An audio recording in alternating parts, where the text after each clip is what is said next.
సాహితీ మిత్రులందరికీ హృదయపూర్వక నమస్కారాలు. ఉదయబాబు మాస్టర్ కథలు ఛానల్కి మీ అందరికీ స్వాగతం.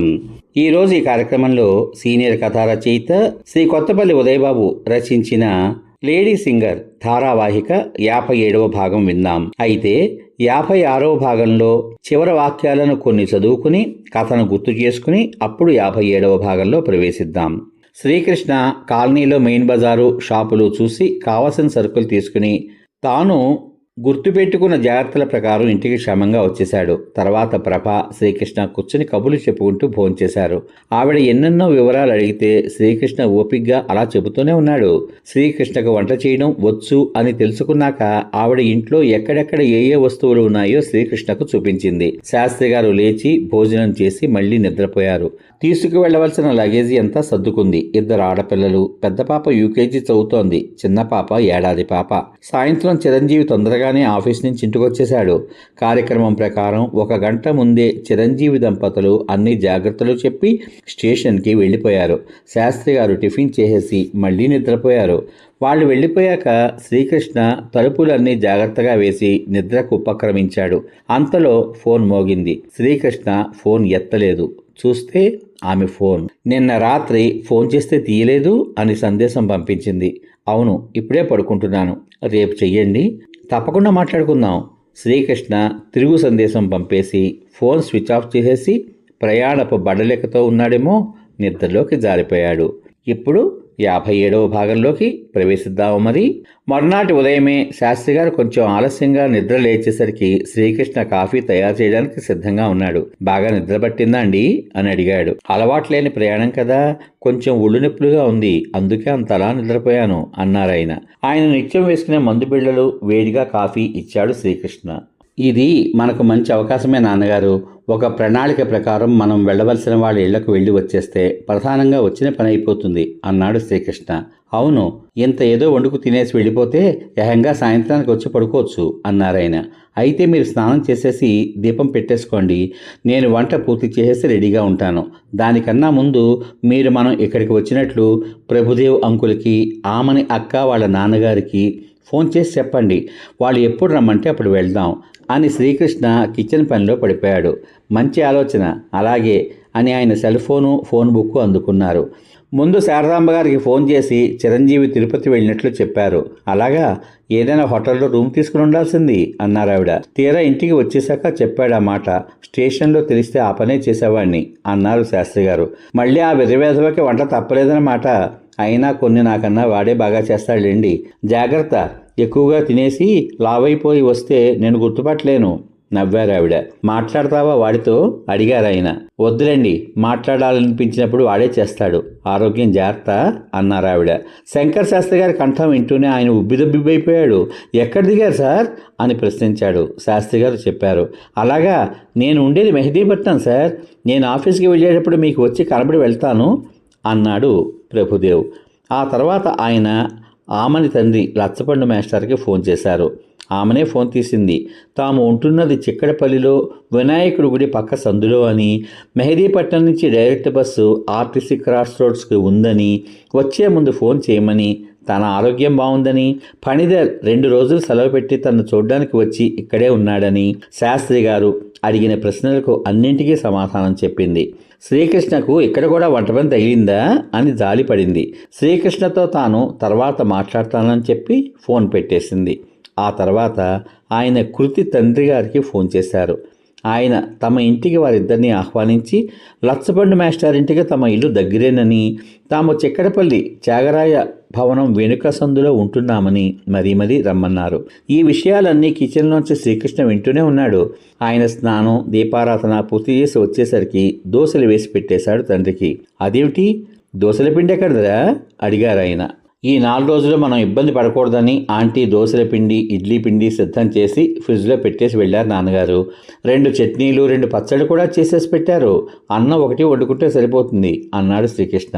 చూసావా, ఎక్కడో వాళ్ళ అన్నయ్యతో స్నేహం. చిరంజీవిని నేను చూసి ఎన్నో సంవత్సరాలైనా స్నేహం విలువ తెలుసు కనుక మన కోసం ఇన్ని ఏర్పాట్లు చేసి మరీ వెళ్ళాడు. అదే ఈ రోజుల్లో స్నేహాలనుకో, మొహాలు చూసుకుంటూ వెళ్తారు. ఇక తప్పదన్నట్లు హోటల్ నుంచి తెప్పించి పెడతారు అన్నారాయన. స్నేహంలో ఆ రోజులకి ఈ రోజులకి అంత మార్పు వచ్చిందా నాన్నగారు అడిగాడు శ్రీకృష్ణ. మామూలుగానా? ఈ రోజుల్లో స్నేహం అంటే ఏమిటో తెలుసా? మా ఇంటికి వస్తే ఏం తెస్తావు, మీ ఇంటికి వస్తే ఏం పెడతావు, ఇది స్నేహం. స్నేహితులే. మనిషి ఉన్నప్పుడు ఒక మాట, లేనప్పుడు మరొక మాట. నోటితో మాట్లాడి నొసటితో వెక్కించేదే నేటి స్నేహం. దాని స్నేహం అనే కన్నా అవసరార్థ స్నేహం అంటే బాగుంటుందని నా ఉద్దేశం అన్నారాయన. శ్రీకృష్ణ నవ్వాడు. మీరు చెప్పినవన్నీ నిజమే. ఎక్కువ మంది ఆ బాబత వాళ్ళని నేను చూశాను. సరే, అంకుల్ వస్తారేమో, నేను సిద్ధం అవుతాను అని శ్రీకృష్ణ తన పనిలో పడిపోయాడు. మరో అరగంటలో ఇద్దరూ సిద్ధమైపోయారు. అంతలోనే ప్రభుదేవ్ జాగ్రత్తగా ఇల్లు ఎత్తుక్కుని వచ్చేశాడు. అతని వెనుక మరో వ్యక్తి కూడా ఉన్నాడు. శ్రీకృష్ణని చూస్తూనే కౌగిలించుకుని, welcome to Hyderabad my boy. ఇక్కడ ఉండాల్సిన వ్యక్తివి నువ్వు. జీవితంలో ఎక్కడ స్థిరపడతావో అది నీ అదృష్టం అనుకో. అన్నట్టు వీడు నా తమ్ముడు భరద్వాజ్, ఆకాశవాణిలో పనిచేస్తున్నాడని చెప్పానే, వీడే అని పరిచయం చేశారు. నమస్తే సార్ అన్నాడు శ్రీకృష్ణ. నీ గురించి అన్నయ్య చెప్పాడు బాబు. రేడియోలో టీవీలలో పనిచేసే ఎక్కువ మంది స్టాఫ్కి వివిధ రకాల కళలు అంటే సహజంగా ఎక్కువ అభిరుచి ఉంటుంది. ముఖ్యంగా ఈనాడు యువత తమ ప్రజ్ఞాపాఠవాలకి చక్కగా మెరుగుపెట్టుకుంటున్నారు. అందుకే అన్నయ్య చెప్పిన వెంటనే నేను నీ పాట ప్రత్యక్షంగా వినాలని ఆరాటపడ్డాను. అన్నయ్య నీ పాట ఇంటర్వ్యూ రెండూ వినిపించాడు. ఇప్పుడు ఒక పాట పాడేసి మా చెవులు తుప్పు వదలగొట్టు బాబు అన్నాడు భరద్వాజ్. శ్రీకృష్ణ మీనా చిత్రంలో మల్లె తీగ వంటిది మగువ జీవితం, చల్లని పందిరి ఉంటే అల్లుకుపోయేను అనే పాట పాడాడు. చిన్న పిల్లాళ్ళ తప్పట కొట్టాడు భరద్వాజ్. ఆకాశవాణి కార్యక్రమాల్లో మనిషి కనపడ్డు కాబట్టి నీ పాట వింటే అమ్మాయి పాడిందనే అనుకుంటారు. అంత మధురంగా ఉంది నీ కంఠం. మరి నీకు లలిత సంగీతం పాటలు ఏమైనా వచ్చా అడిగారు ఆయన. వచ్చు సార్.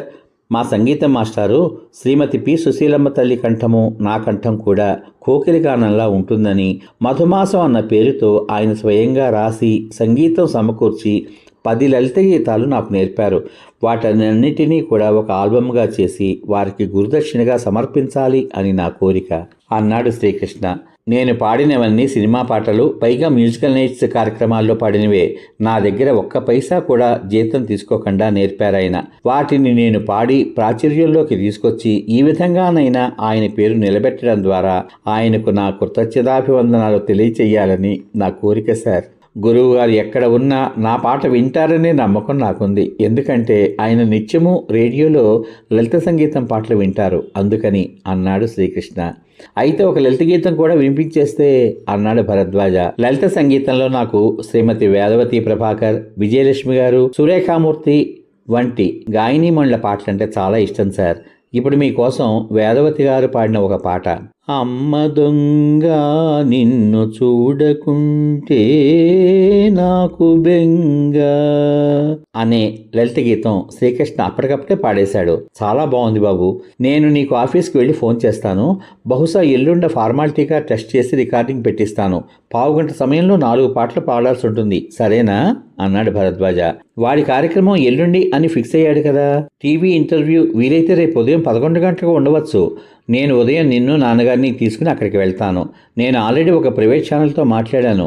వాళ్ళు ముందు ఇంటర్వ్యూ చేసేసి వీలు వెంబడి ప్రసారం చేసుకుంటారు. అన్నట్లు మొన్న నేను నిన్ను చేసిన ఇంటర్వ్యూ తోరీ రేడియోలో వస్తుంది. ఎక్కడ ఇంటర్వ్యూలో పాల్గొన్న విషయాలు అవే అయినా కొత్తగా చెప్పడానికి ప్రయత్నం చేయి బాబు. అప్పుడు ఆ కార్యక్రమం బాగా రక్తిగడుతుంది. ఇది నా సూచన అన్నాడు ప్రభుదేవ్.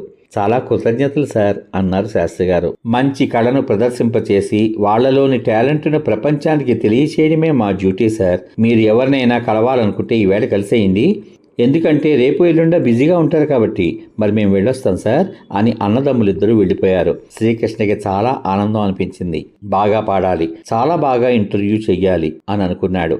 మనసులోనే శ్రీకృష్ణని దీవించారు శాస్త్రి గారు.